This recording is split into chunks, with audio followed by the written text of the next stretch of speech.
It's Jianghu Hustle.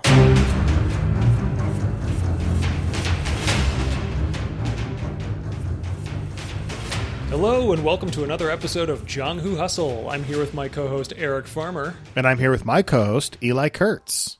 Today we're coming to you in glorious black and white to talk about Shadow.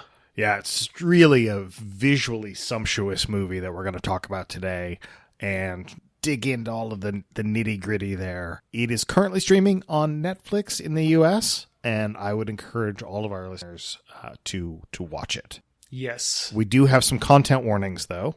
There is gore, and there is a fair bit of misogyny, so forewarned. It's true. It's front and center right at the very beginning. It's not necessarily brutal misogyny or anything like that. But it's still... It's sort of insidious misogyny. Yeah. So too bad. Before we get too much further into this discussion of the movie, we should talk about our Patreon. We do have a Patreon account that we've been running for a little while to build a nest egg for our game design efforts, which have been going on behind the scenes for most of this year. And if you want to get involved, you're more than welcome to do so. We'd love to have you. We are about to switch to a per episode model instead of a per month model. And so those of you who are current patrons, please note that you will probably have to go in and adjust your settings whenever that change takes effect. We're planning on doing that August 1st. So mark your calendars, folks.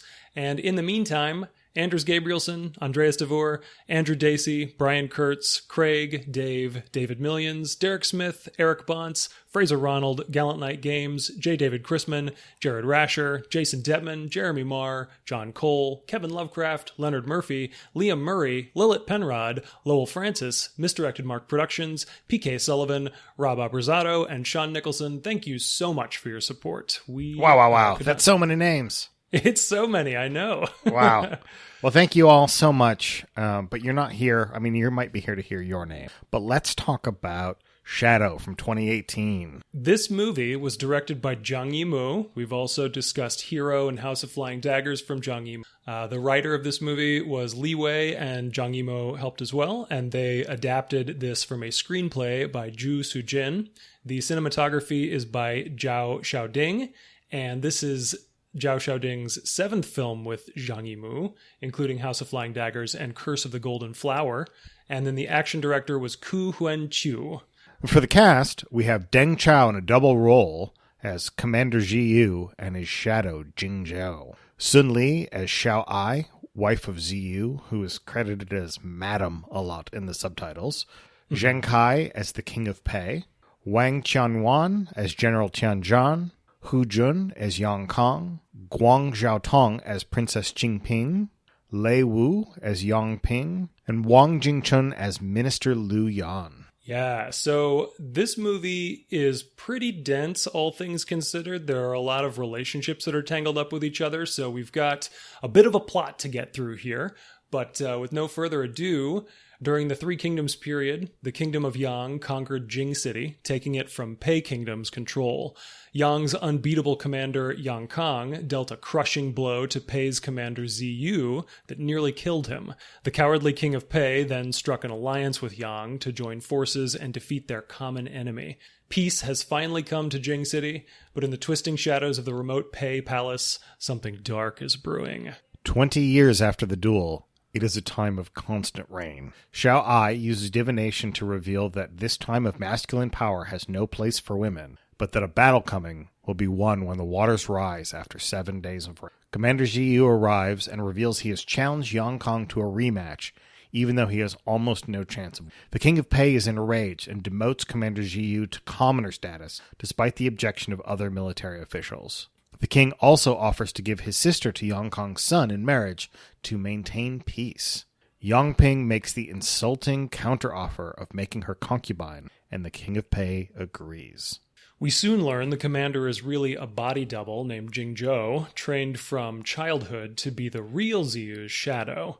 The real Ziyu has not recovered from his duel with Yang Kong and secretly trains Jing Zhou from a cave behind his manor. If Jing Zhou wins the coming rematch, Ziyu will release him to return to his mother and his home. Jingzhou, fighting with the metal umbrella of the Pei Kingdom, can't beat Ziyu even though the old commander is injured, until Xiao Ai tells Jingzhou to embrace the feminine nature of the umbrella's representation of yin, the yin-yang concept. This is a more effective counter to Yang Kang's hard, masculine style, which represents the concept of yang. After years of fidelity, Xiao Ai and Jingzhou succumb to their love for each other and sleep together on the night before Jingzhou leaves for the duel. Ziyu sees this and is consumed by jealousy. Ziyu reveals himself to the recently demoted General Tian and tells the general to train a group of convicts to use their Pei umbrellas in the feminine style developed by his wife. Jingzhou rides a large floating platform to the gates of Jing City, with General Tian and the convicts stowed away below. They use the duel as a distraction to infiltrate the city and attack from within. Jingzhou's feminine style holds out against Yang Kang longer than any other duelist has before, but he's gravely injured in the process. But he buys enough time for the army to take the city. Princess Qingping, determined not to become Yang Ping's concubine, sneaks into the attacking army and is killed by Yang Ping, who doesn't realize who she is. She kills him in return, and then General Tian cuts down the Yang family banner from the gates of Jing City. Distraught, Yang Kang tries to kill Jingzhou, but is killed himself instead. Jingzhou runs to his childhood home to find his mother killed by Pei assassins. They tell him they've done this to pressure him to return to Pei. In despair, he returns to the palace to find the king of Pei gripped with reckless grief over the death of his sister. The king reveals that he knew Jingzhou was a body double all along and has sent assassins to kill the real Commander Ziyu. A masked assassin arrives with a box containing Ziyu's head. But wait! The masked assassin is actually Commander Ziyu in disguise. He kills the king of Pei and attempts to kill Jingzhou as well so he can take the throne for himself. Jingzhou kills him, then leaves the palace to inform the royal court that the king has been assassinated, but he's already killed the assassin. Xiao Ai is frozen with fear. She's the only other person who knows the truth and can't decide if she should reveal it to anyone else. A nice, happy little story. Yeah. Nice, tidy little... It's pretty easy to follow as you watch it, but as you sum it up, it's like, oh, there's a lot going on in here. Yeah, no kidding. Some of the things that are going on, I found out after we watched the movie that it is apparently intended to be an analog of the Three Kingdoms, the Romance of the Three Kingdoms saga. I feel that that's a pretty weak analog. I'm not an expert on that, but that's kind of what I've been able to gather in the time since we watched it. There are just a couple of notes that I think are important to lay out here. So the historical connections are really heavily reimagined. The names are changed and everything, but Pei Kingdom is roughly equivalent to the Kingdom of Wu in the Three Kingdoms period, and Yang Kingdom is equivalent to the Kingdom of Shu. And the only real historical connection that I was able to find is that the Kingdom of Shu, which is Yang in the movie, did hold the real city called Jingzhou until it was conquered by Wu in 219 AD. And then the only other really significant parallel is that Yang Kang, the unbeatable commander, is supposed to be equivalent to Guan Yu, who is a famous historical general from the Kingdom of Shu. The clearest indication here is Yang Kang's gigantic glaive that weighs 88 pounds, 44 kilograms for those who are in the right frame of mind.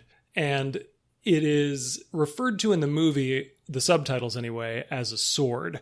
That threw me off for a little bit, but then I remembered that the polearm in China is called a Yanyue Dao, but it's better known as a Guan Dao, which translates as Guan's sword, because Guan Yu is the one who famously wielded a super heavy and super amazing version of this polearm. Yeah, and we can't ignore the influence of yin and the concepts of yin and yang in this movie.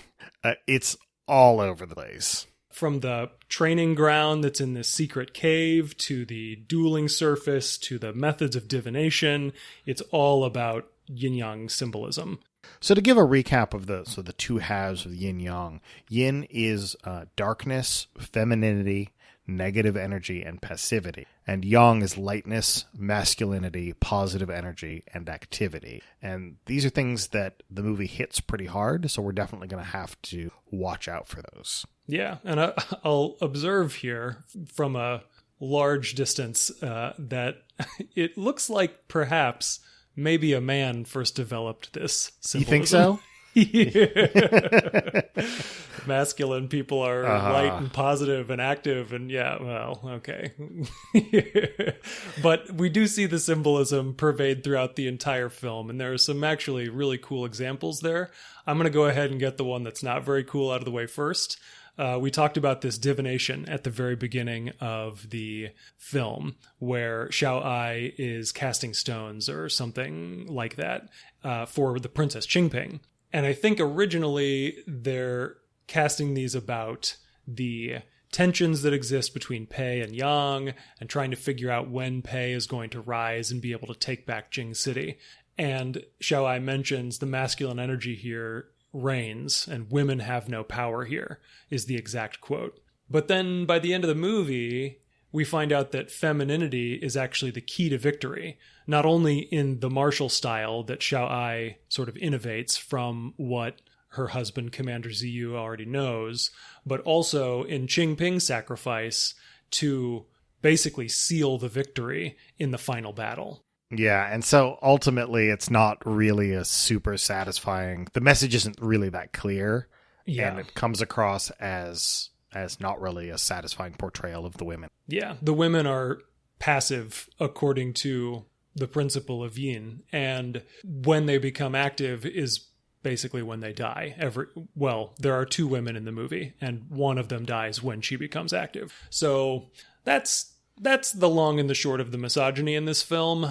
It's not fun, but it's not the worst misogyny in the world either, I guess. Consolation prize. I mean, I think we can talk about the concepts of yin and yang and masculinity and femininity. Just acknowledge that it's within an old structure, and old structures carry along old problems. Yeah. But there's still some interesting things to be gleaned from that. And the movie does some interesting visual portrayals of those two concepts to help really drive them home. And I think that's where we want to focus our energy. Absolutely, yes. And I want to add, before we get into details about the movie, I got in touch with friend of the show, Yilin Wang, who was on a previous episode with us. And I had asked her a question about the title of the film in Chinese, which is Ying. And I knew that meant shadow, but to my non-Chinese speaking ears, Ying sounds really similar to yin, which is the one half of yin yang. And so I asked Yilin if she had any perspective on this. And she said basically that it may sound similar to yin for non-speakers, but they're actually quite distinct words for Chinese speakers, but there still might be possible parallels that are at work here. The really interesting thing that I heard her say was that Ying, the title of the movie, is the word for a shadow, but not just a shadow like darkness, but a shadow that is a shadow of an object or a thing specifically. She said that it also carries connotations of a reflection or an echo. She cited the word for a tree shadow includes the word reflection in it. So kind of interesting there. But she also said that yin, the concept in yin yang, is darkness.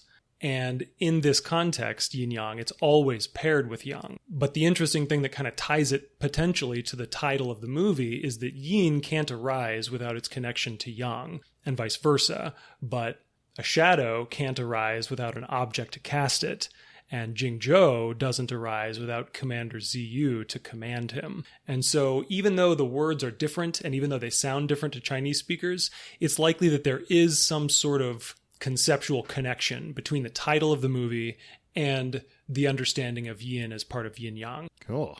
Wow. Yeah, thanks, Yilin. That's some really great information that she dropped on us. Yeah, she's a real smarty, and we appreciate her insight on this one.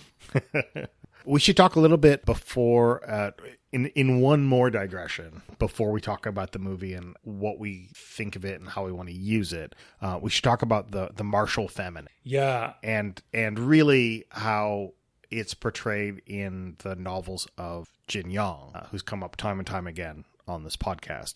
Why don't you touch on this, since you dug up some of this info, and then we can kind of talk. So the concept of masculine and feminine martial arts is not exclusive to Jianyang, and it's probably not even exclusive to Chinese culture.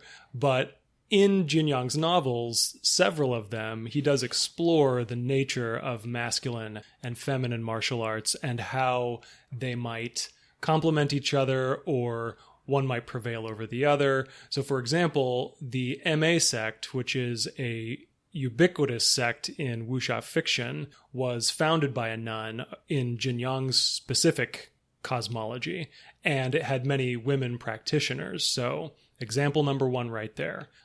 In example number two, The Smiling Proud Wanderer, which is the novel that was adapted into Laughing in the Wind, or a TV show that we discussed earlier.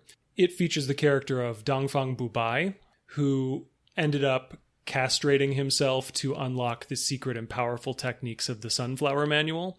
And in The Smiling Proud Wanderer, they explore how it's necessary to sacrifice your masculinity to really be able to learn the techniques of the Sunflower Manual. Then finally, in Return of the Condor Heroes, the protagonist Yang Guo encounters the all-woman Ancient Tomb sect and is eventually taken on as their first male student. And the Ancient Tomb sect's Jade Maiden swordplay technique is a direct counter to Quanzhen sect's martial arts, which is a sect that Yang Guo is opposed to through a large portion of the novel. So we can see that there is a lot of precedent in wuxia literature for this notion of feminine martial arts. And sometimes that's more literally women who are practicing it. Sometimes it just means, similar to the yin-yang concept, there is this negative energy that's being applied instead of a positive energy. You might think of it in terms of like hard and soft martial arts, where yang would be the hard style and yin would be the soft style. And I think at this point, we're probably good to start looking at specific examples from the movie. And even in the context of gaming. Right.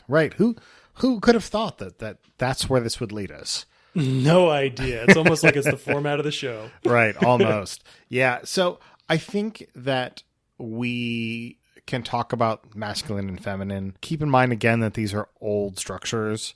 I think it's sort of like thinking about like the humor theory of health, right? Like the hot, dry, cold, wet. It has a lot of analogs to that sort of European style of humeric thinking about the body and energy, right? Certainly in a historical context, I think. Right.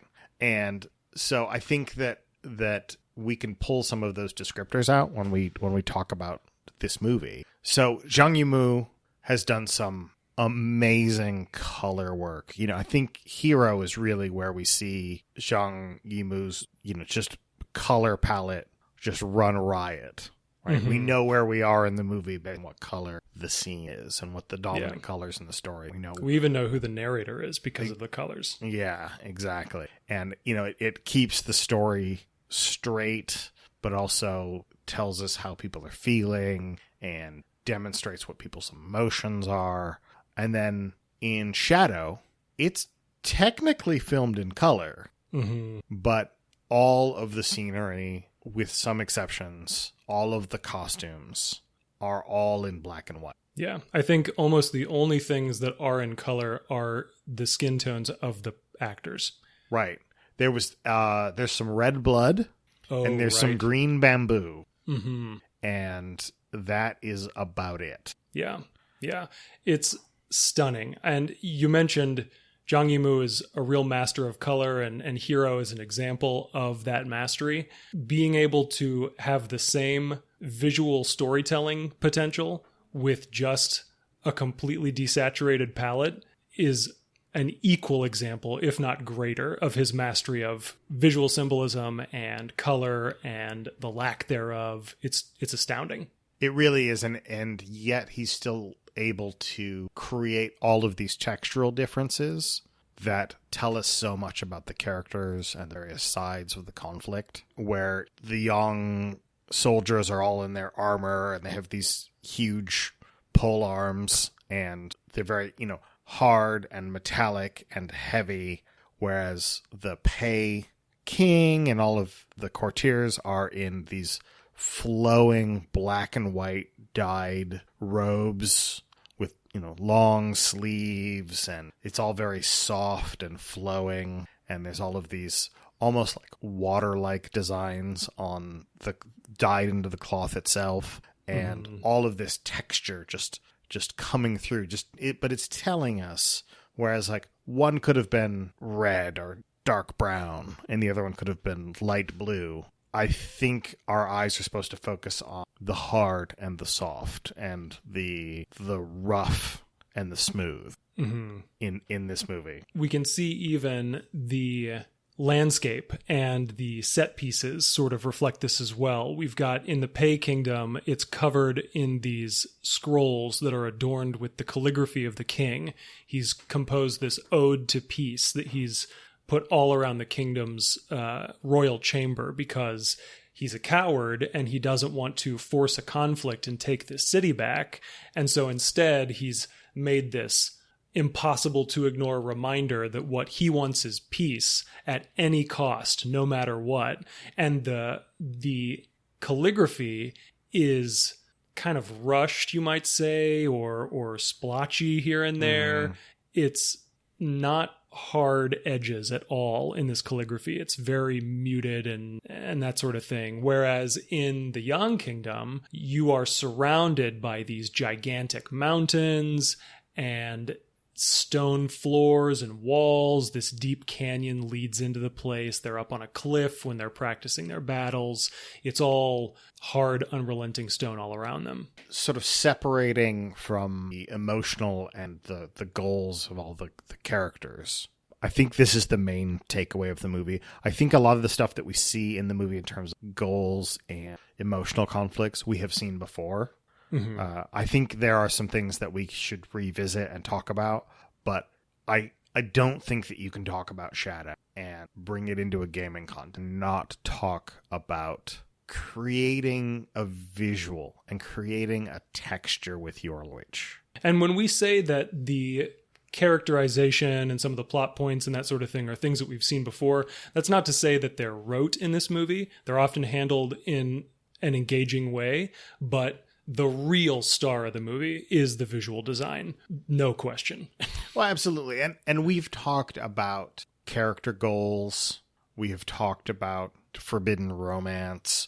We've talked about disguises. We've talked about all of these things. And I definitely want to come back and touch on them in regards to this movie. But yeah, I think that we have to talk about the extra tool that Zhang Yimou brought into this movie of reminding us about the absence of color and the prominence of texture should inform how we play. Right. Because I think the other things are transferable sort of like more broadly, but I think this is really specific and it's really challenging. Thinking about games, I was trying to think of games that have a dual nature. Of course, Swords Without Masters, Tones comes to mind. But I think something that is maybe a little more appropriate for this conversation, even though the colors that we're talking about are black and white, and even though those are really more like symbols for hard and soft, The Veil by Fraser-Simon has an element of character creation where there are two colors that are important to the setting, and part of character creation is sitting down as a group and deciding what symbols you're going to attach to those two colors. So you have the freedom to create whatever symbolism you want, but you are intended to create that symbolism. Right, and you're creating them as signifiers so that you know when you see this color, it means this thing. And so I think that's really great because I think we could get really bound into this sort of yin-yang, black-white, I don't want to say trap, but we don't want to carry all the baggage with that to our table. So I think either as collectively as a group or as part of your narrative device, as like when it's your turn to talk, you can highlight those colors or those textures and what they mean, and then give that to the table. Yeah, and we've mentioned over and over again in this episode already that the the feminine and masculine dichotomy that's happening in this film is traditional and it's grounded in ancient practice, but it is maybe not the best dichotomy for our Western lens. And that's not to say that Chinese culture is wrong because we're right. That's certainly not the case. Most of the time, we're in fact the ones who are wrong. But I think in terms of establishing the symbolism in a way that avoids that cross-cultural baggage is just to focus on the other elements of yin and yang. Active versus passive, positive versus negative, hard versus soft, that sort of thing. Right. Wet, dry.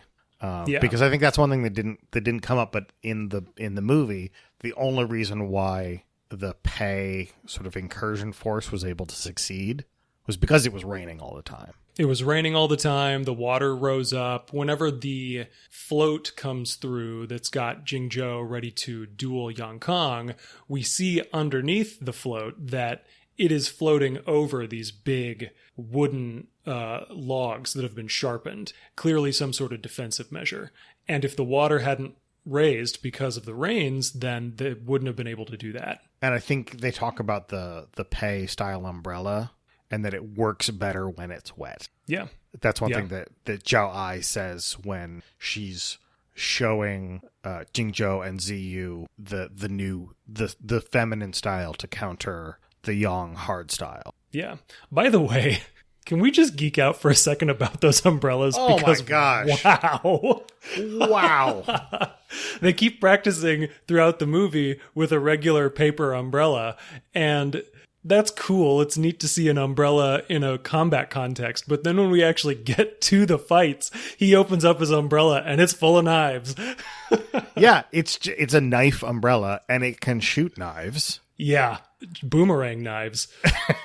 and then it still spins and does all of the things. But then they can put two of them together and slide down the streets of Jing City like turtles. Yeah. It's wow. It's kind of hard to think of it's hard to picture what's happening here, and it's hard to describe it in words, but it sounds really dorky when I say that. It really does. And I'm trying to think. So a friend of ours who watched it with us described it as Beyblades, which is even dorkier, but it's also like, yeah, when I was looking at it, I was like, this is the deadliest game of Mario Kart I've ever seen in my life, because they get in these things, they sit on one of the umbrellas, and then they hold one of them over their head, and then they've got this gauntlet that's an auto-firing crossbow, and they launch themselves down this hill so that they're spinning and all the arrows are being deflected from the defenders by their metal umbrellas. And then they're sniping out with their own little gauntlet crossbows. It's just the whole time my jaw was on the floor. Yeah. And I think that it's a good idea for us to remember that we don't have to be constrained by what's real or what works. Oh, yeah. Right. Jeez. If we want to say that this kingdom has a signature weapon and it's this outlandish thing, I mean, do it. Yeah. I remember in the early phases of our game design work, I was like, oh yeah, we're going to use historical Chinese weapons. It's going to be so cool. And then sort of the second phase of the design work, it was like, oh, well, historical weapons are cool, but they can be really weird. Like they could weigh 500 pounds or something. And that's true to wuxia as well. Right. And then I saw this movie and I just threw up my hands. Yeah. Oh yeah. I mean, once you've seen Flying Guillotine, Five Elements Ninja, and then this, you're just like, my idea of weapons was so limited. Forget it. The peacock blade from the magic blade. Come on. It's basically just a bomb. It's like, let them all in. Sure. So as a sort of a side note corollary to colors, man, weapons, they're fun. Weapons are cool. Think about what your 13-year-old self would think was really awesome, and then just go nuts. And then go for it, yeah. So anyway, yeah, color and texture can play a large part. And I think to try and tie this back, metal umbrella textures, turns out they were a sweet spot for me in this film. And it's I cool also because like that they got really banged up. Yeah, I was just about to say that. The thing is, they're metal, which makes you think hard, but they're very flexible, and they hold that flexibility whenever they get hit. And it's really cool to see that progression, the battle damage happening. Oh, and then there's a crucial moment where that flexibility takes out Yong Kong. I literally gasped. I did too. So I think, I think you're right. I think we're talking about colors and we're talking about textures, but I think we should also be talking about all of the descriptors, hard and soft and flexible and rigid, and hot and cold, and all of those dichotomies that you can come up with. You can mix them up. Yeah. And you can divvy them up amongst different people based on their personalities, based on where they come from, and we don't have to stick with the sort of yin yang style. There's no reason why someone who's like a firebender, to go to Avatar would use like a hot dry style. Yeah. That's flexible. Mm-hmm.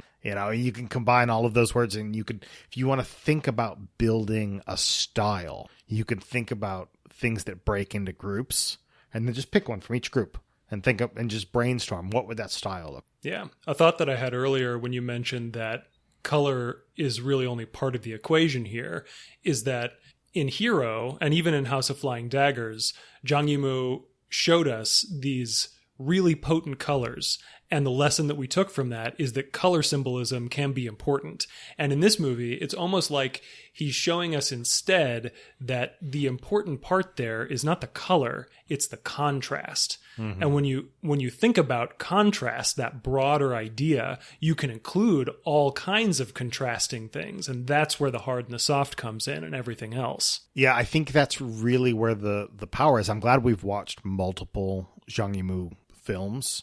Yeah. So that we can sort of we've arrived at the point of no sword, right? Mm-hmm. Where we go, the colors themselves don't matter. Yeah. It's how we talk about them and what they imply, and we don't have to imply the same thing from game to game. Right. It might not even be the same session to session. You might have a tumult, and after that, the colors mean something different, or the contrast, I should say.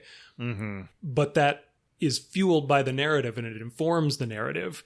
And so it's still an engaging and interesting element of story or of play. This is like a 400 level sort of class, GM technique class. I think it's one of these things that's probably best incorporated into a world build, like a group world building, like how the Veil does it.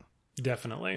Because if you put all of this on the shoulders of a game master or facilitator, it's just a lot of work. Yeah.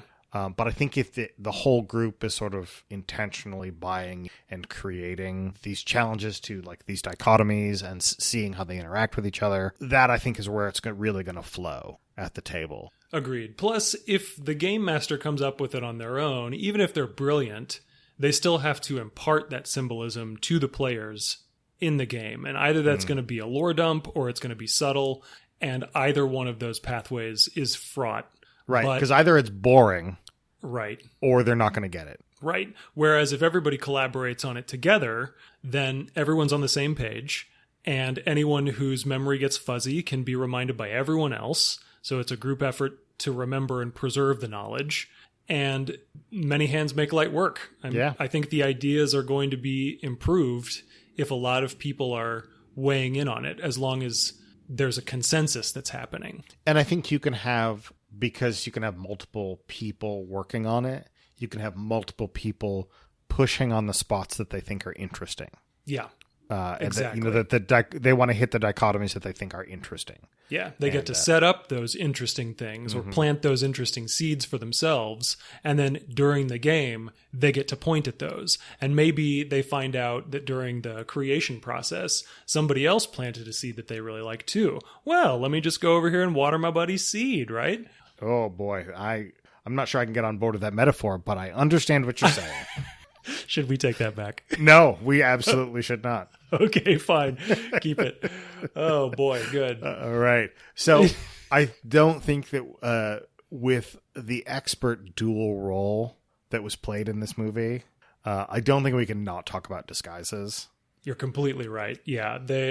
So this is actually one of the rare times in my experience where a wuxia character who's wearing a disguise is played by the same person who is the disguise. And I had to look at the credits. Yeah. In the beginning of the film, there's a moment where the real Commander Ziyu is dressing the wound, or actually recreating the wound on Jingzhou. And I'm almost positive, having watched that again, that they did some sort of Chris Evans Captain America magic for that scene. Okay. Because their body types are very different in that scene. They are very different. Either it was some sort of special effects wizardry, or it was a situation where the guy went on some sort of crash diet before or after. It's really impressive. And one of the things that is so fun about having a disguise is that you don't know when it's not going to work anymore. Yeah. And there's a big part where you think Jingzhou is going to get exposed, then you think he covers for it, and then you're not sure whether it works, and so you're left in this like awkward limbo state, and that's a really good place to be in. It really is. You don't, like, as much as you want a disguise to work, you also want to worry about it. That's the sweet spot. Mm-hmm. Yeah, that is the sweet, like, you want to be in the spot where you think it worked, I hope. And it's real bad if it doesn't work anymore. Yeah. And I think we should add also that this is probably dependent on the genre of the story you're telling. There are some, like in Blades in the Dark, for example, there's the lurk special ability, or the slide special ability, where you have a disguise and you get a bonus to that disguise because you're so good at putting disguises together. But then when you cast it off, the shock of throwing off such a perfect disguise gives you the initiative in that situation. And so in some genre tropes, you do want to have a real perfect disguise that you don't have to worry about very much. But in wuxia, not the case. And it's one of those things that you need to figure it out by the tension and the drama for that character when it's time for that disguise to stop working. Yeah. And this movie manages to get away with doing it sort of 2 or 3 times during the movie, and then even end the movie where you don't know whether or not the disguise will. Right. Because we know that Commander Tian, who is out there among the royal court whenever Jingzhou goes out to say the king is dead, Commander Tian is in on this body double situation. And he looks at Jingzhou, and it's not clear how he feels about this exactly. And because it's not clear, we have reason to doubt that he's going to just play along. Right. And we also don't know if Zhao Ai, who's seen the whole sort of Hamlet-style thing go down at the end of the movie, whether she's going to spill the beans about what actually happened, and then whether or not she will be believed. Yeah. And the tension is the point of the whole thing. So it just pays to not have a perfect disguise, even though as far as the production of this movie was concerned, it was a basically perfect disguise because it was played by the same person. I don't think that this is not a thing that you could pull off at the table, but I think that learning from those inflection points we talk about the disguise is perfect until it's not, which sounds really binary. And this shows us sort of the middle phase state in between there of it's perfect, but somebody still might see through it. Right. And what are the ramifications of that? So I think it's a really valuable lesson in that, even if the specific structure of what happened in the movie wouldn't. Right. You mentioned Xiao Ai and her indecision at the end of the movie. And she is indecisive because she's fallen in love with Jingzhou, the body double. And she's just watched this man that she loves kill her husband, who seems to have lost his sanity. And she's got some real tension going on there because this romance that she has is forbidden, and it has sort of violated her safety and comfort by her lover killing her husband. And this forbidden romance thing is something that has been explored in a lot of role-playing games, but I think maybe the best example in terms of representing tension is Star-Crossed by Alex Roberts. It's inspired by Dread, the Jenga game from Epidaya Ravachol, And the thing that I want to highlight about Star-Crossed is that whenever you speak in character to your partner, you have to put your hands on the Jenga tower. And by the time you start taking blocks off of that Jenga tower and stacking them up on top, toward the end of that, when the tension is supposed to be highest, it is nerve-wracking to touch that tower to speak to your partner. But it's something that you have to do to play the game. That visceral, real tension is not to everyone's taste in a role-playing game, but you can't deny that it really creates some emotional bleed for the game. Oh, for sure. For sure. And there's an added complication in Xiao Ai in that she has a duty to her husband that she still thinks is a good person up until the point when he completely is overcome by his desires for revenge and power. Mm-hmm. And I think it comes to the point where, you know, what he does breaks through, and then how Jianghu responds also violates her conception of this romantic partner that she has gotten to know and fall in love with. And so now she's left with a whole bunch of bad news. Right. And so it would be really interesting to play these relationships out. You'd really have to be super comfortable with everyone at the table in order to get these to work. But I think that tension of that forbidden romance is so potent, and I think it's really dramatic and great. And I think if you could bring something in like that star-crossed touch the tower thing, you'd get to the point where you would do everything you could to be really oblique about how you were expressing yourselves to each other, mm-hmm. so that you didn't have to risk touching the tower, right? Right. And that feels very wuxia to me. Yeah. And thinking about how to make this a more traditional kind of mechanic, or something that is based on chance rather than physical coordination, mm-hmm. you might... I don't know that I have a real clear mechanic in mind, but I know that at the very least it would be critical to make it risky in that way. Risky but controlled, in the sense that you can choose if you move ahead or if you don't. And if you move ahead, there may be consequences. And every time you move ahead, those consequences are going to get a little more severe.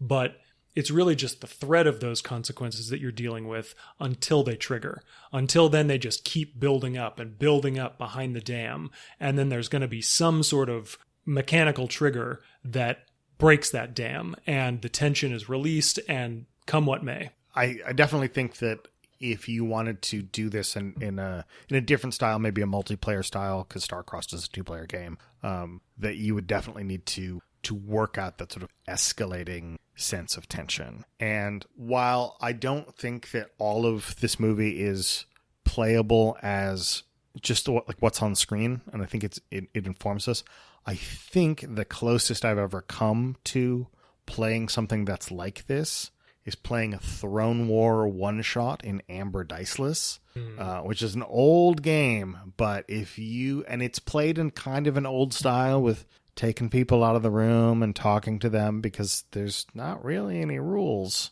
You know, it's all fictional positioning. I was telling Eli that there's a character in the books that murders a lookalike and puts that in the view of his family so that he can return when it is most advantageous for him to return, because they think he's already dead and therefore he's out of the thing. He can do his machinations on the side. And wait a second. Sorry. Which books are you talking about? The Amber books. Oh, okay. Gotcha. I thought you were talking about a novel or something.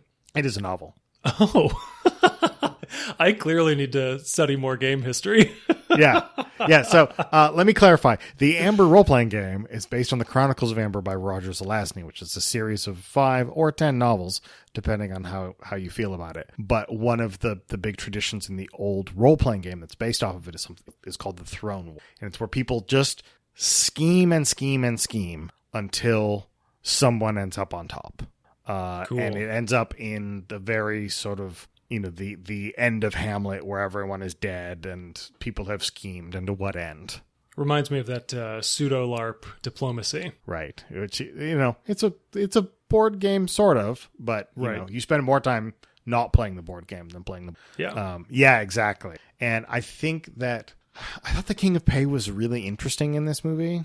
And this is what I was thinking about, because he manages to take every situation and manipulate it and turn it to his advantage up until the very end of the movie. Yeah, I would only quibble to say that it's to his preference rather than his advantage, because it ends up never working out for him. By the end of the movie, you realize he knows a lot more than you think he knows. Yeah. And that he is in control of a lot more situations and has allowed things to progress that you didn't think that he was aware of.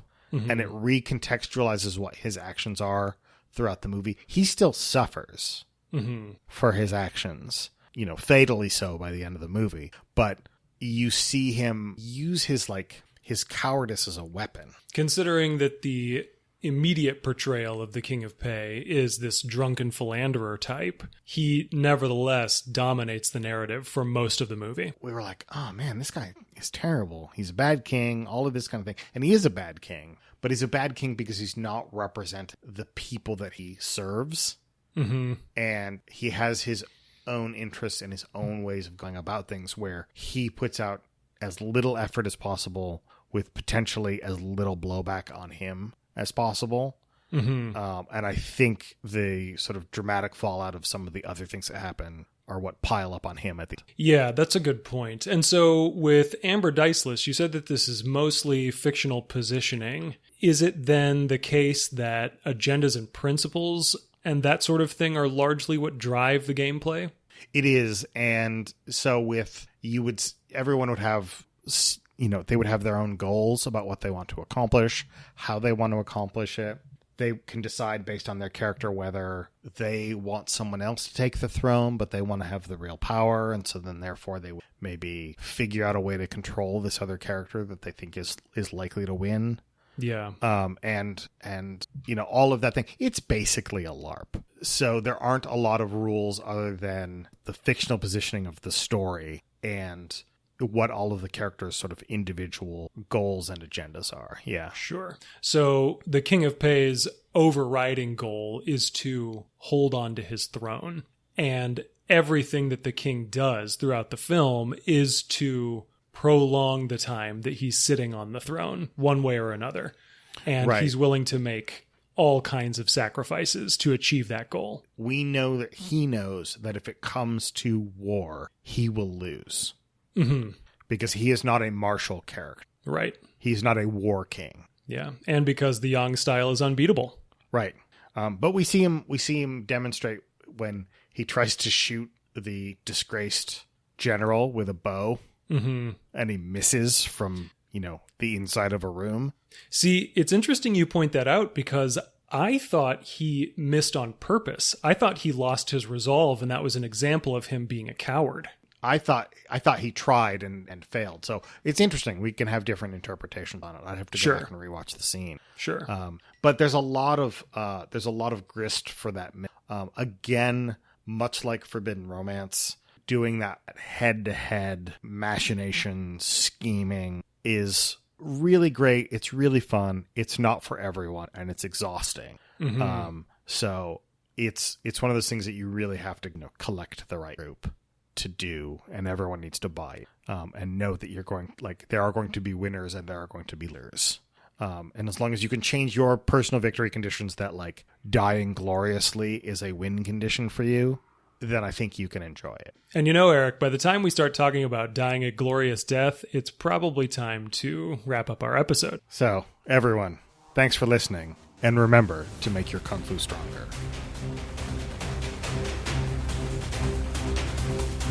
Jianghu Hustle is being released on Misdirected Mark Productions, the media arm of Encoded Designs.